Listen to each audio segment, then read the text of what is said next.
আসসালামু আলাইকুম। আশা করছি সবাই ভালো আছেন। আজকে আমি আপনাদেরকে একটা ইন্টারেস্টিং বিষয় দেখাতে চাচ্ছি।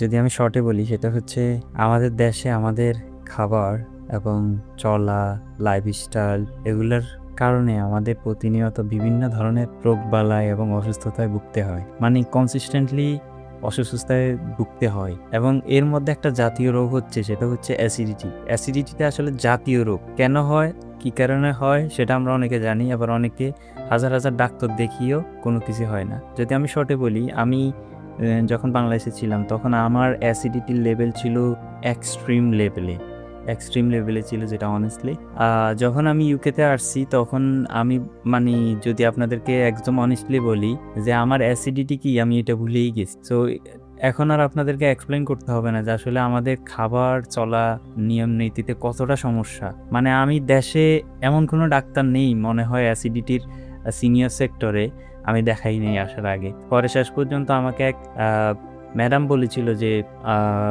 আমার ইংল্যান্ডে যাওয়ার পর উনাকে আমি জানাতে যে আমার এখন কি অবস্থা। উনি আমার কোনো কিছুই পায় নাই, ওনারা কিছুই পায় নাই। তো বলল যে দেশের আসলে খাবারের কারণে বা অন্যান্য সমস্যার কারণে এগুলো হয়েছিল, তুমি এইখানে যাওয়ার পরে তারপরে বলিও যে আসলে সমস্যাটা কি আছে নাকি নেই। তো এখানে দেখতেই পাচ্ছেন যে অনেকগুলো ওষুধ, তো এই যে সবগুলো হচ্ছে স্যাক্লোর 220 সবগুলা মেডিসিন। এখন এগুলা আমি হচ্ছে গিয়া বিনে পালানোর জন্য নিয়েছিলাম। এখন আপনারা বলতে পারেন যে এতগুলো ওষুধ আমি কেন বিনে ফালাবো। কারণ হচ্ছে আমি যখন ইংল্যান্ডে আসছিলাম প্রথম, তখন আমি এগুলো আনছিলাম কারণ আমার অ্যাসিডিটির অনেক সমস্যা ছিল। ইংল্যান্ডে আসার পরে আমার সম্ভবত আমি কৌতূহলবশত 2-3টা খেয়েছিলাম পুরো 2 বছর যাবৎ। এরপরে আমার কোনো ওষুধ খাওয়া লাগেনি। তো আমার এগুলোর এক্সপায়ার হয়ে গিয়েছে, এখন আমার এগুলো ফেলিয়ে দিতে হবে। তো বাংলাদেশে থাকলে এগুলো মনে হয় না আমার 1 মাসও হতো। মানে এত পরিমাণে আমার গ্যাস্ট্রিক ওষুধ খাওয়া লাগতো আসলে, যে কিছু হইলে আমার বমি ভাব বা অন্যান্য সমস্যা হতো।